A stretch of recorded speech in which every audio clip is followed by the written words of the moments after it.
Well, with more details and more analysis, we turn now to the aviation journalist Seth Kaplan, who joins me in the studio. I want to make this very clear for our viewers. This is very unusual for a brand new commercial aircraft type to basically fall out of the sky on takeoff twice in a couple of months, right? It's unusual. Highly unusual. Teething issues of the non-fatal sort are very common. Almost every new aircraft family has various issues come up, some worse than others. But to have something like this happen with a brand new aircraft, indeed, without much precedent.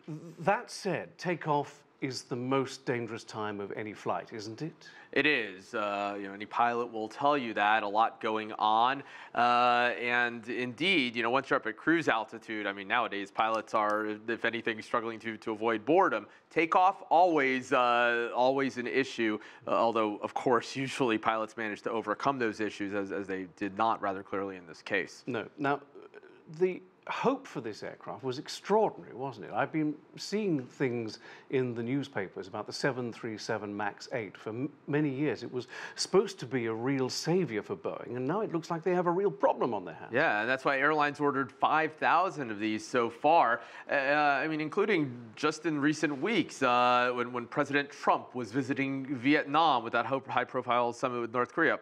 Another 100 of these ordered by one of the Vietnamese carriers. So yeah, been taking orders by the hundreds. An innovative aircraft in many regards.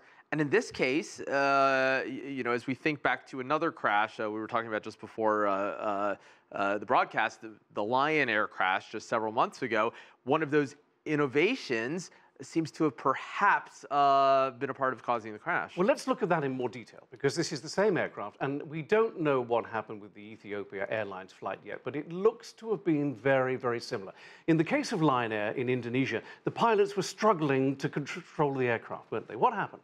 Yeah, so it's an anti-stall system that's been put in place, somewhat ironically, to prevent crashes that now seems to have played a role in it. There were high-profile crashes in the past. I think some viewers will recall Air France Flight 447, which crashed off the coast of Brazil. In that case, you had an airplane that seemed at least to perhaps be stalling, and pilots doing what maybe those of us who aren't pilots would instinctively do, which was to try to climb, pull back on the stick.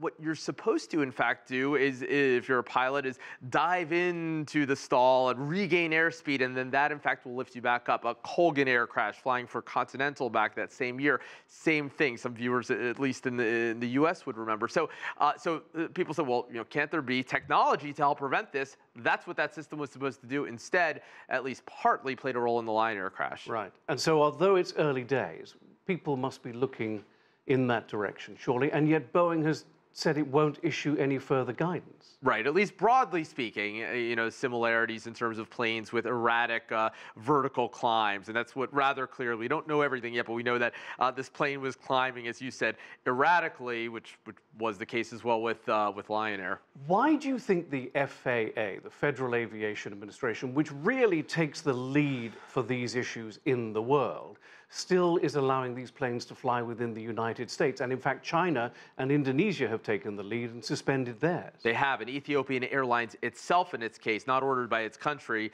perhaps unsurprisingly, did the same thing. Yeah, I mean, the FAA is I'm sure, looking at this sort of in a very technical way, and we can only guess by their actions that so far they haven't established a systemic enough problem to ground the fleet. But there's precedent for them grounding new aircraft types.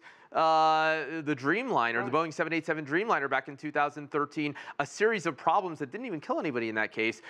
So you'd hope that, yeah, if they established that they would take swift action. So, Seth, finally, and fairly briefly, if you will, and I understand that people have died in this crash, and it's a very bad situation for their families, but just looking at the Boeing company, major aviation company, this is not going to be good for them. Their share price was down 12% earlier today. Right, and that tells you that investors are concerned that airlines and passengers won't forgive them as quickly this time as they did after the Lion Air crash. That one, people were sort of willing to set it aside and say, well, airline with perhaps a spotty safety record, perhaps some pilot error, perhaps airline error in putting a plane back into service that had problems the day before. Here, with the second and without those kinds of questions yet, yeah, Boeing share price reflects it.